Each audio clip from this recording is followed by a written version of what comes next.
الضياء. انظري إلى النجوم، زينة السماء ومصابيح، ليست أصغر من الشمس والقمر؟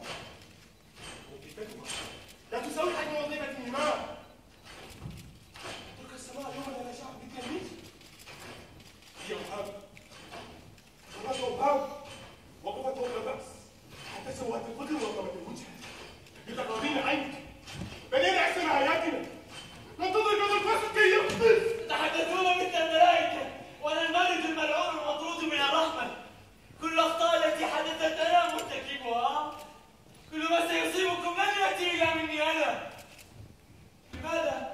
لماذا صبرتم علي طالما أنا رعديد منفرد يمشي معه الخراب حيثما يحل؟ لماذا لم تواجهوا؟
أنا بقدر أن تكون صحبة أممية إلى الأحذية.